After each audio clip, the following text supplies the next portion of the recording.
Aujourd'hui, dimanche 2 janvier, veille de Rosh Chodesh Shevat. Ce soir, demain, un nouveau mois, le mois de Shevat.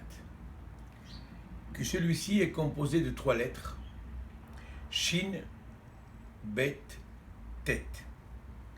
Ce sont les initiales qui nous donnent Shema Besorot Tovot.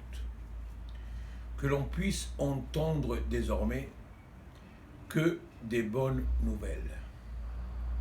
Dans le mois de Shevat, nous verrons, Bezrat Hashem, la semaine prochaine, qu'il y a une fête instituée par les Chachamim, c'est pas vraiment une fête, dans laquelle nous mangerons des fruits.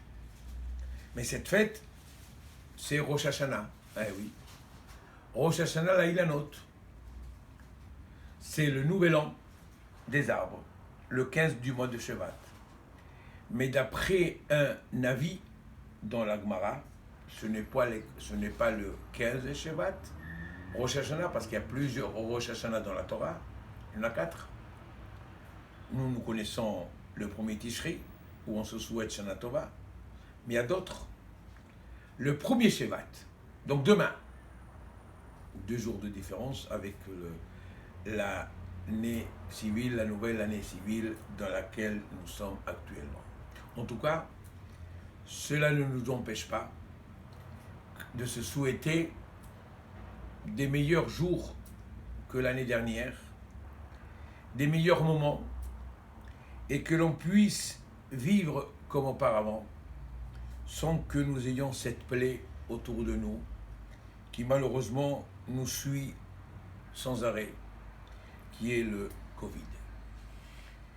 Mes chers amis, juste avant de commencer, je rappelle que ce Dvar Torah est le Ilui Nishmat. Yitzhak Levi, dans l'année c'est le 7 Shevat. Yecheskel Nakash, dans l'année c'est le 12 Shevat. Et le Ilui Nishmat Aimé Esther Bat Maïsa et Zaina Ganem Bat Fortuné, c'est le 27 Shevat. J'ai rappelé simplement toutes les personnes qui nous ont quittés pendant le mois de Shevat. Et oui, nous avons parlé autrefois de Yosef, personnage biblique important. Et maintenant, pendant plusieurs parachiotes, nous parlerons surtout de Moshe. Moshe qui a au départ refusé la mission que Dieu lui a demandé d'aller sauver les enfants d'Israël. Il ne voulait pas. L'Éternel a insisté plusieurs jours pour qu'il accepte. Au point où Hachem, à la fin, s'énerva contre Moshe.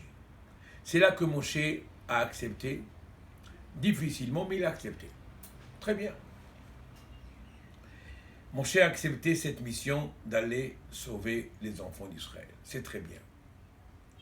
Moshe se rend en Égypte.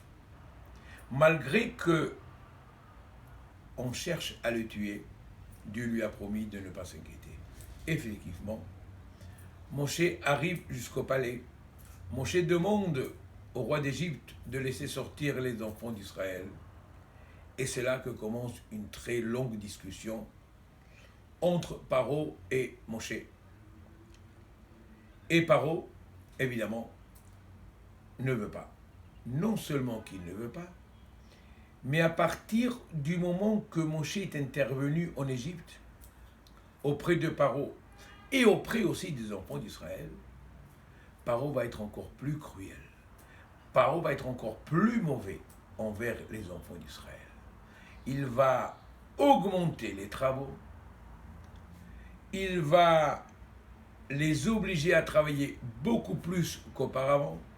C'est eux qui chercheront désormais la paille qu'on leur donnait autrefois gratuitement. Bref,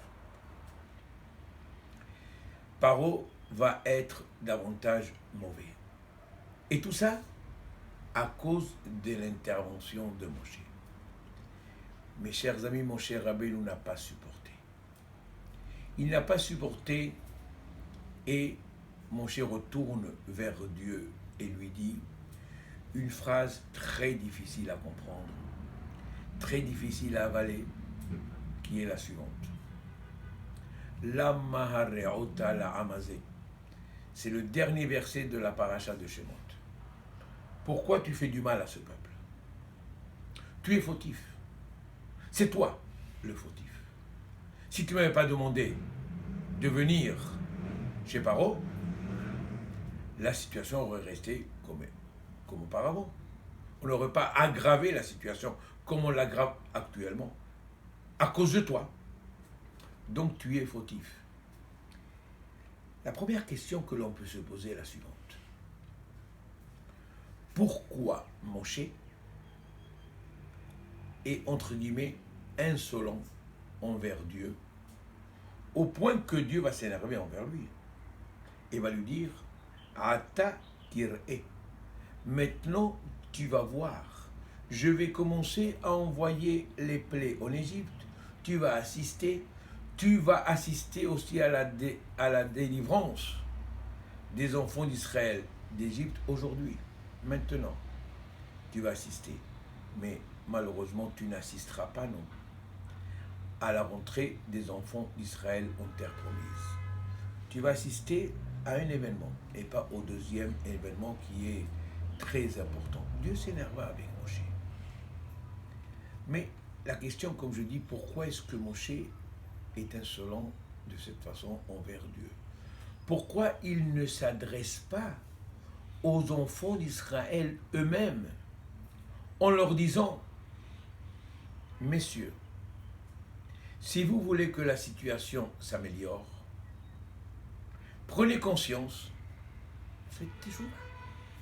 Et si vous faites teshuva, Dieu aura pitié de vous et peut-être Dieu vous sauvera. » Au lieu d'aller vers Dieu, Moshe, il aurait dû aller vers les enfants d'Israël. Non. Moshe ne peut pas aller vers les enfants d'Israël. Parce que Moshe, lorsqu'il parlait aux enfants d'Israël, il est écrit dans le pasuk Velo shame'u el Moshe mikotzer ruach u'me'avoda kasha.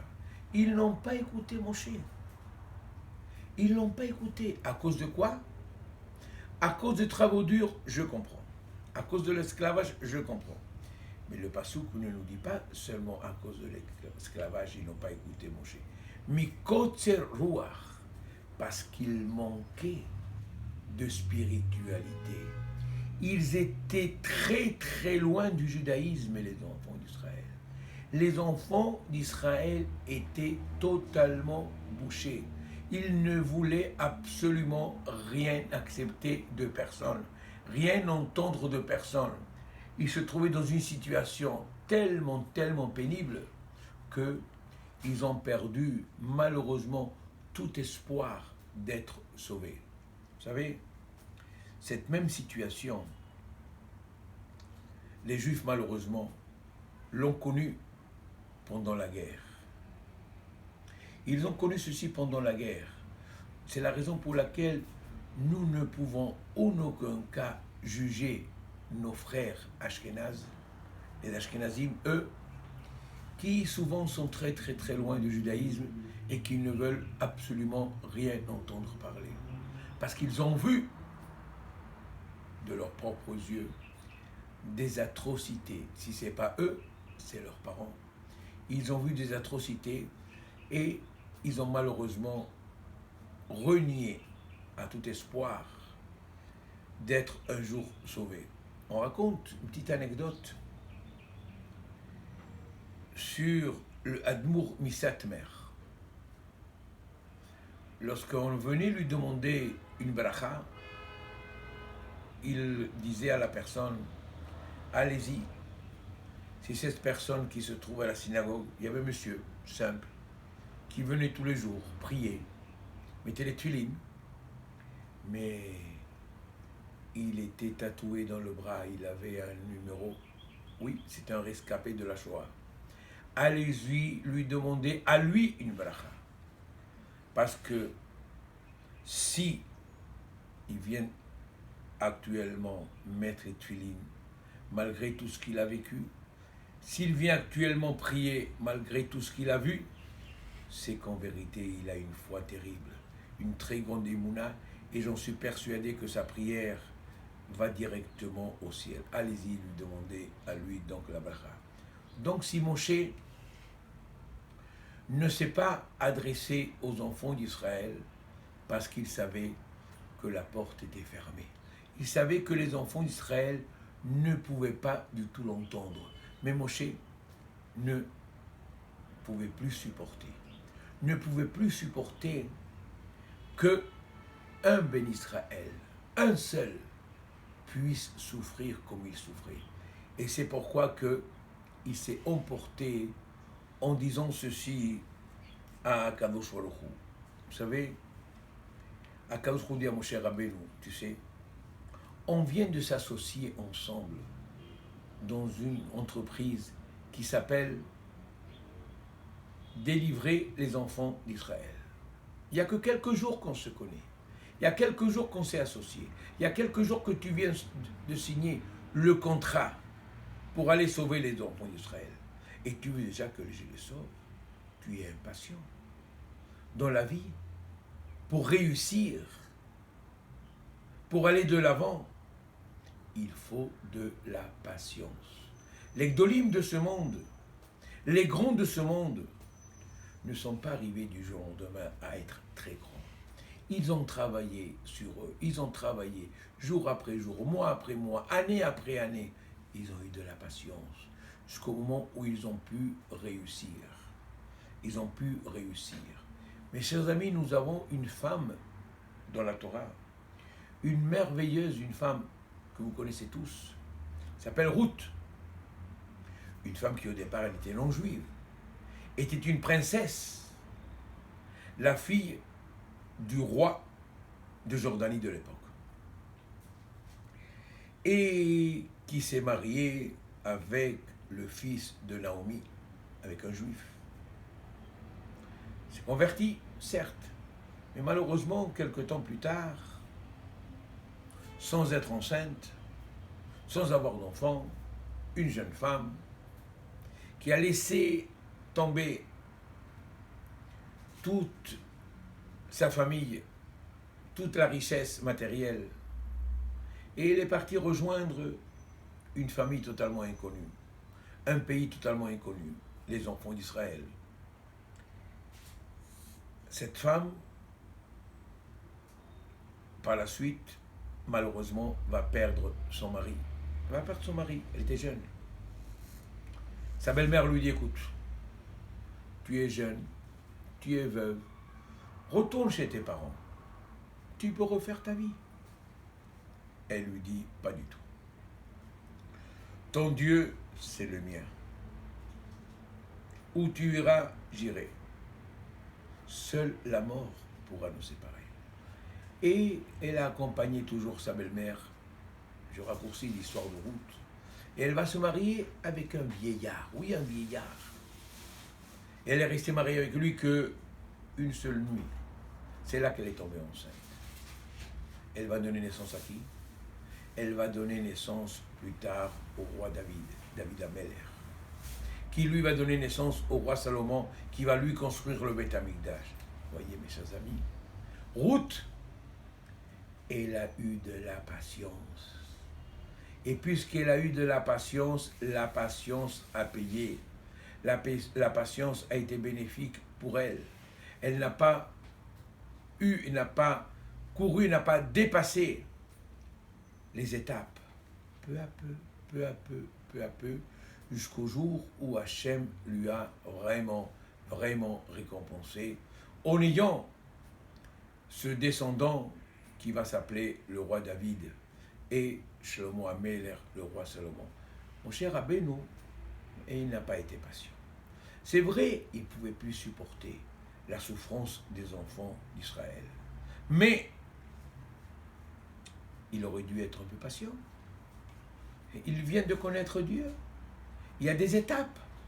Eh bien, Dieu lui dit, si c'est comme ça,